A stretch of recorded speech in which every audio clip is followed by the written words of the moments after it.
Good day, collectors and viewers. Social Distance Warrior is back, and today we're going to look at our human cyborg aide to Lando Calrissian, none other than Lobot. Lobot made his debut way back in The Empire Strikes Back in 1980, when our fearless rebels made their trek over to Cloud City to try and bolster their troops and survive and escape the Empire. They went to the city in the clouds, and there we met Lando, and instantly we met Lando, and he had somebody beside him that looked like a human slash cyborg slash robot, Lobot. And he was his prime aide. He doesn't talk in the movie. He just signals and looks at Lando and obeys him. He's very loyal. And we see him throughout that scene in Empire Strikes Back. And then we see Lando signal to him when he realizes that the Empire deal that he made was not going to be to any benefit of his at all after Han was frozen in carbonite and the Empire took over the city. So Lobot assisted in helping them communicate with the central computer on Cloud City and then escape. So that was in 1980, and he wasn't part of the original release of figures, but he was the following year in 1981. We received our first Lobot figure, and that's him over here. And you can see Lobot definitely has exactly the appeal or the look out of the movie. You instantly know with these figures that they're from a particular era in a particular movie. And this one, right away, when you see Lobot, you know he's from Empire Strikes Back, because nothing similar to this looked anything from Star Wars A New Hope. It was a complete new design, and you can see he's got that headpiece on his head there, and everything's fully painted. He's got an interesting outfit. A big long suit with these very drapey sleeves, but that's exactly what he looked like in the movie. He came with a blaster here, so you can see he's got the blaster in his hand. That was a common blaster with any figure at the time that you picked up. Standard articulation for these guys at the time. Let's just give you a nice look of his head there. So 1980, do the math, 42 years right now since we received this action figure. So let's take that accessory out of his hand. Let's just look at it close up, just in case you haven't seen that. And again, I'm not a fan of anything repro. Everything's got to be the original accessories that came with these figures. So Lobot can either hold that blaster in his left or right hand. Either hand there, it's probably a little bit better in his right hand here, just because the sculpting there is a little bit bigger. But Lobot definitely serves a purpose, and that's to aid Lando Calrissian and help our rebels escape Cloud City. So that's what he looks like there from the front. That's what he looks like underneath with his foot pegs. That's what he looks like from the side. And if we turn around to back, that is what Lobot looks like from the back side as well. And you can see the nice little wrinkles on his pant legs there. A lot of attention to detail on these figures, and the paint job's done really, really well. And again, stands the test of time, considering these things are played with and durable, and there's a nice feel to him. And here he is. That's the original Lobot that we would receive back in the early 80s, and we wouldn't see another one again till Star Wars had its renaissance. And you can always hear me talk about this in the videos. Star Wars went dormant, went through its dark times, and then came back in the 90s. And then once they came back in the 90s, they started with the original figures, and they slowly started to work their way through side characters, secondary characters, and Lobot was one of those. So in 1998, as part of the Power of the Force 2 line on the freeze frame card back, we received our brand new Lobot, brand new design. First one since that original one in 1981. And that's him over here. That's him in packaging. All these figures would come with these freeze frame scenes from the movie, and that was Lobot's there. And there was a nice little niche extra accessory you'd get with the figures. And you can see him in packaging here. Again, I'm from Canada, so there's a lot of stuff going on the card back. It's not as clean as the one that was from the USA. He does have the similar long blaster pistol, the one that looks like a sniper pistol that Lando has. And he does have his communicator over here as well. Transmitter, as they called it. And then there's a really annoying mailway thing in the back there that's taking up the back of the character. But that was the Lobot that we received back in 1998 on the Power of the Force 2 card. We'll turn it on the back just so you can see. So all these figures would come with these cutout descriptions here. And it says there, as a cyborg administrative assistant to Cloud City, Lobot made certain that Lando Calrissian and his rebel companions would safely escape the Imperial occupied city. And there's a whole bunch of Bespin guards around them as well there. You can see some other figures that were available at the time. And then there's the back of that freeze frame. So if you held that up to the light, you could see the freeze frame, and there was a freeze frame holder you can mail away to get as well. And there's some other figures that came out at the time as well. You can see that the designs got a lot better with these figures now. They weren't as bulky. They became a lot more realistic, and they introduced things like detachable limbs and removable helmets, which was awesome. So that's Lobot, and we're going to look at the loose version of him as well. Just put that card back design back there. So this is the Lobot right here from 1998, and I have him holding that transmitter, as he calls it, in his hand there. He's pre-posed, so a lot of the figures at the time had this pre-pose on them, and Lobot's no different. He's kind of in an action pose, about to run, about to jump.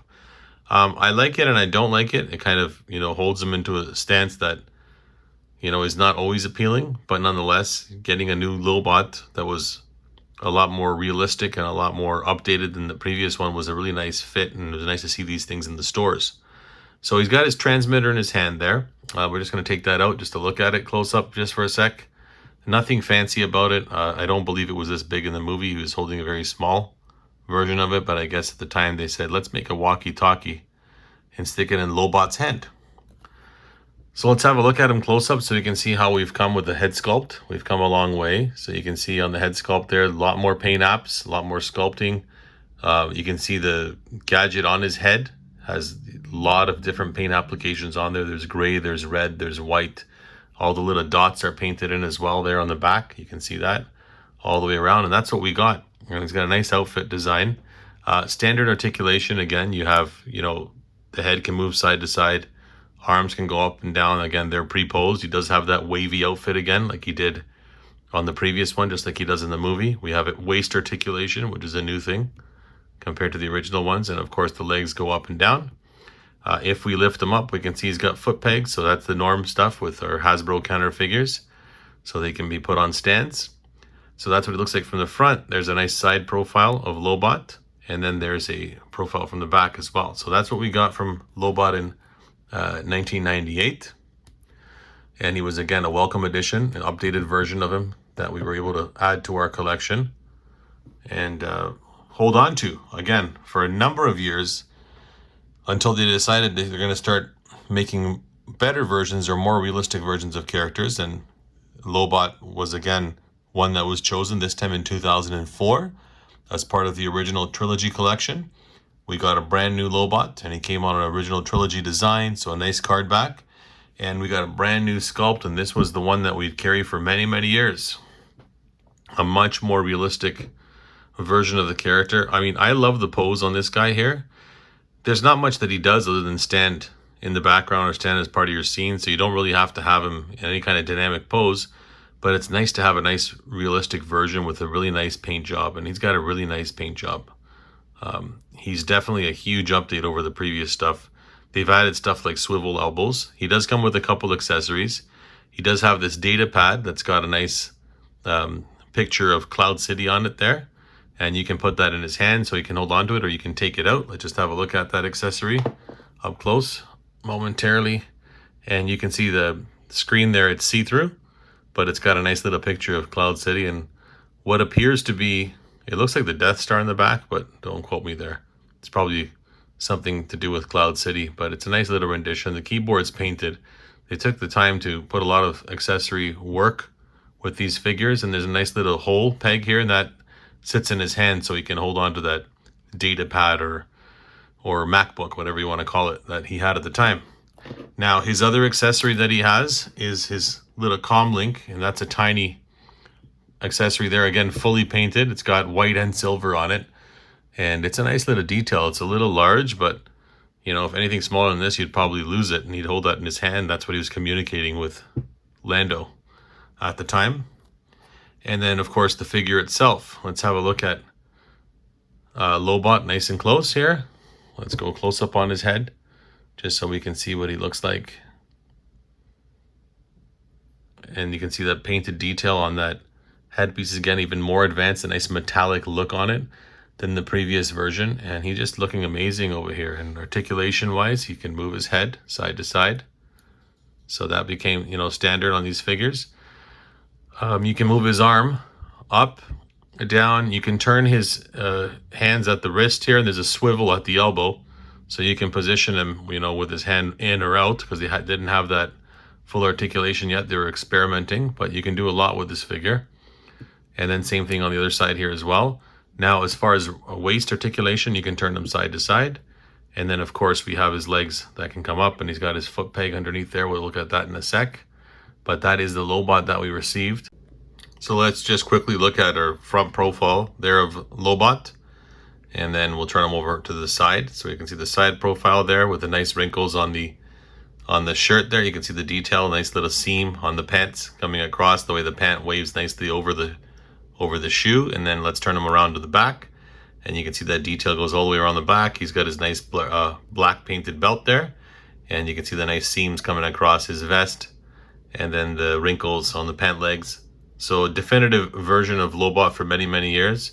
Nice little hidden trick here as well. If you wanted to punish Lobot because he wasn't listening to you, you could just say, okay, Lobot, you're no longer going to think. I'm just going to remove your headpiece. So that headpiece comes off completely, and you can see that looks like a completely different figure. Probably something out of Star Trek, more along the lines than Star Wars. But it's just a small little insert there for his headpiece that goes back on.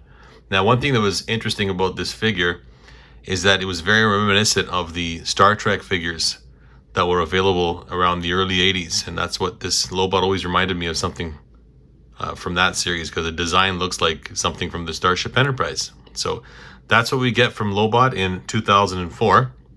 Let's just put him back. Now, we wouldn't get another Lobot for many, many years. This was a definitive version of it, and then Star Wars did start the vintage collection in the late 2000s there in 2010. And Disney did take over, and then it went on for about 3 years, and then the vintage collection went dormant. And then when it came back in 2018, a lot of fans voiced their opinion to try and get the original 96 figures completed. Now, I would have been fine with getting that Lobot, just not knowing if they can do something better, but I did want to get him on a vintage card, just like everybody else did. And our prayers were answered. So at the end of 2021, end of December 2021, right into 2022, into this year, we finally got a brand new Lobot on a vintage card, and we got a brand new definitive version. So altogether brand new. And it's a great time to be a Star Wars fan, because that's this guy over here. And let's bring him up nice and close so we can see on the original card back there, standing alert with the stormtroopers in the background, looking like he's just about to help Lando escape. Lobot looks phenomenal in package. He comes with this blaster, no other accessories on there, but you can see it's a brand new sculpt. You can see how nice he looks there on the bubble with the Empire Strikes Back logo, and nice little Kenner logo on the bottom there.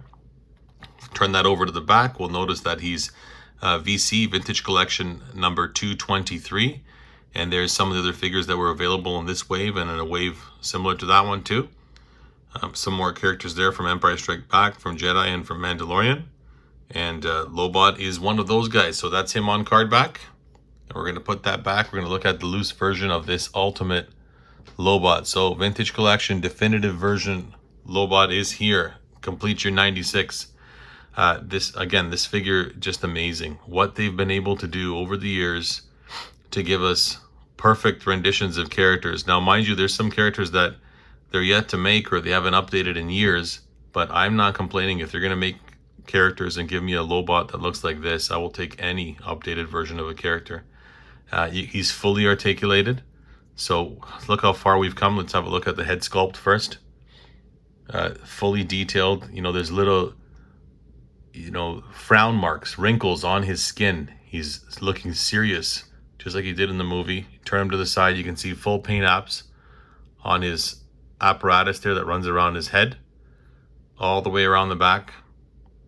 Okay, and you can see the head is on a ball, so you can do multiple looks with him. You can have him looking up as Slave One flies away, or the Millennium Falcon flies away.